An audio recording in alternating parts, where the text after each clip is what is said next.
మీ నాన్న ఒకప్పుడు ఉన్నాడు, ఇప్పుడు ఉన్నాడా? లేడు, పోయాడు.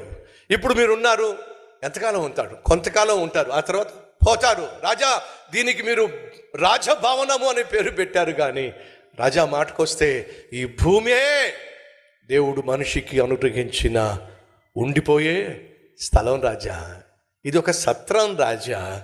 వచ్చాము, కొంతకాలం ఉంటాము, తిరిగి పోతాం రాజా. సహోదరుడా, సహోదరి, ఈ భూమి దేవుడు మనకు అనుగ్రహించిన సత్రం. పుట్టుకతో నీ ప్రయాణం ప్రారంభమైంది. ఇప్పుడు నువ్వు ప్రయాణం చేస్తున్నావు.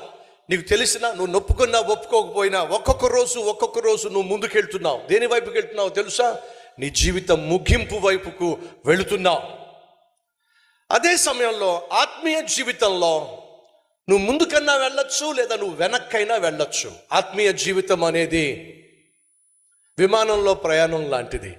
మీరు ఆకాశంలో విమానం వెళ్తున్నప్పుడు చూసారా? అది వెళ్తున్నప్పుడు చూసారా? ఆగిపోయినప్పుడు చూసారా? మీరు ఎవరైనా ఆకాశంలో ఆగిపోయిన విమానాన్ని చూసారా? చూసే ఛాన్సే లేదు. ఎందుకంటే ఆకాశంలో విమానం ఆగిపోయే ప్రసక్తి లేదు. అది ముందుకన్నా వెళ్ళిపోవాలి, లేదా తిరిగి వెనక్కన్నా వెళ్ళిపోవాలి, కానీ మధ్యస్థంగా ఆగిపోయే ప్రసక్తి లేదు. నీ ఆత్మీయ జీవితం కూడా విమానం ప్రయాణం లాంటిదే. సైకిల్ మీద మీరు వెళ్తున్నప్పుడు ముందుకన్నా వెళ్ళాలి, లేదా టర్నింగ్ తీసుకుని వెనక్కన్నా వెళ్ళాలి, కానీ ముందుకు వెళ్లకుండా వెనక్కి వెళ్లకుండా సైకిల్ మీద ఆగడం మీకు సాధ్యమా? ఆగిపోయే ప్రసక్తి లేనే లేదు. ఇప్పుడు నా ప్రశ్న, మనందరి ముందు ఉన్న ప్రశ్న, మనం ముందుకు వెళ్తున్నామా, వెనక్కి వెళ్తున్నామా? రోజు రోజుకు మనం ఆత్మీయంగా పైకి ఎదుగుతూ వెళ్తున్నామా, లేక దేవునికి దూరం అయిపోతూ రోజు రోజుకు దిగిపోతున్నామా, దిగజారిపోతున్నామా? వినండి, అబ్రహామును దేవుడు పిలిచాడు. పిలుపు ప్రకారము, దేవుడిచ్చిన వాగ్దాన ప్రకారము వాగ్దాన భూమికి అబ్రహాము వచ్చేసాడు. అలా అబ్రహాము తన జీవితంలో దేవుడు చెప్పిందే చేశాడు. తన పాపిష్టి ప్రాంతాన్ని వదిలిపెట్టేశాడు, పాపిష్టి ప్రజలను విడిచిపెట్టేశాడు, పాపిష్టి పద్ధతులను విడిచిపెట్టేశాడు. దేవుడు వెళ్ళమన్న చోటికి వెళ్ళాడు. 11వ వచనంలో మనం చూస్తున్నాం, తాను బలిపీఠాన్ని నిర్మించాడు. అనగా తన జీవితాన్ని, బలిపీఠము సమర్పణకు సాదృశ్యం. తను తాను సమర్పించుకున్నాడు, ప్రార్థన చేశాడు, ప్రార్థన సహవాసానికి సాదృశ్యం. తనను తాను సమర్పించుకున్నాడు, దేవునితో సహవాసము కలిగి దేవుడు చెప్పిన స్థలంలోనే, సమయంలోనే అక్కడ చేరాడు. చాలా బాగుంది ఆత్మీయత. అదే సమయంలో ఆనాడు అబ్రహాము ఎవ్వరూ ఎప్పుడు ఎక్కడా ఎదుర్కోని సమస్యను ఎదుర్కొంటున్నాడు. ఈరోజు మన మధ్య ఎవరైనా ఉన్నారా? బ్రదర్, నేను ఎదుర్కొంటున్న సమస్య ఎప్పుడు, ఎవరు, ఎక్కడ ఎదుర్కోలేని సమస్యను ఎదుర్కొంటున్నాను. ఉన్నారా మన మధ్య? అయితే నీకంటే ముందుగా అబ్రహాము కూడా అదే పరిస్థితి గుండా వెళ్ళాడు. ఆదికాండం 1వ అధ్యాయం నుండి ఆదికాండం 12వ అధ్యాయం వరకు మీరు జాగ్రత్తగా బైబిల్ను చదివినట్లయితే సుమారు 2000 సంవత్సరాలు గడిచిపోయింది. ఆదాము సృష్టించబడిన అప్పటి నుండి అబ్రహామును దేవుడు పిలిచినప్పటి వరకు 2000 సంవత్సరాలు, 11 అధ్యాయాలు. ఈ 11 అధ్యాయాలను మీరు జాగ్రత్తగా చదవండి. ఎక్కడా కూడా కరువు వచ్చినట్టుగా కనిపించదు. కరువు వచ్చినట్టుగా కనిపించదు.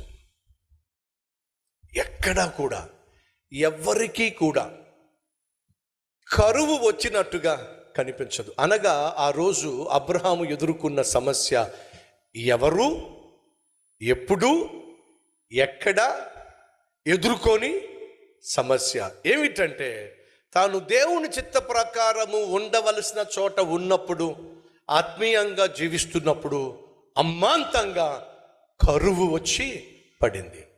కడుపు కాలిపోతూ ఉంది. కడుపు నింపుకోవడమే కష్టమైంది. ఈరోజు మన మధ్య ఎవరైనా ఉన్నారా? బ్రదర్, ఆత్మీయంగా జీవిస్తున్నాను, పరిశుద్ధంగా జీవిస్తున్నాను, ప్రార్థనాపరుడుగా జీవిస్తున్నాను, కుటుంబంగా దేవుని దగ్గరికి వచ్చి మేము దేవుడిని ఆరాధిస్తున్నాం, ఆయా సమయాల్లో సువార్తను కూడా మేము దానం చేస్తున్నాం, దేవుని విషయంలో, ఆత్మీయత విషయంలో ఎక్కడా కూడా లోపం లేకుండా ఉంటున్నాం. కానీ ఏమిటో ఎప్పుడు ఎదుర్కొని సమస్య వచ్చి పడింది. ఎన్నడూ ఎదుర్కొని సమస్య వచ్చి పడింది.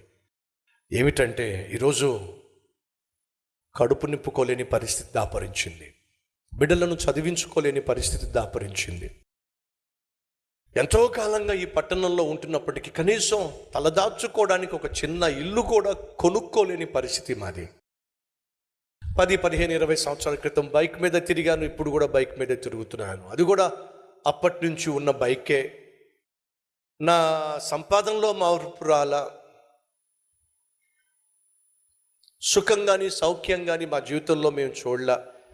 ఏమిటో నా జీవితంలో ఈరోజు ఎప్పుడు ఎదుర్కొని పరిస్థితిని ఎదుర్కొంటున్నాను అన్న వాళ్ళు ఎవరైనా ఉన్నారా? ఒక సహోదరుడు ఒక మాట అన్నాడు. ఏమిటంటే, నేను దేవుణ్ణి నమ్ముకున్నట్లయితే నా కష్టాలన్నీ తీరిపోతాయి అని చెప్పి నమ్మాను అన్నాడు. అది తప్ప ఒప్ప మీరు చెప్పాలి.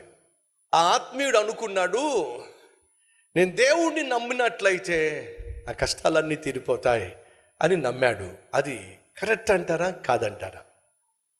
మాట్లాడరే. కరెక్టే అన్న వాళ్ళు చేయి చూపిస్తారా? దేవుణ్ణి నమ్ముకుంటే కష్టాలన్నీ తీరిపోతాయి అని నమ్మిన వాళ్ళు ఒకసారి చేయి చూపిస్తారా? Yes yes yes yes yes yes.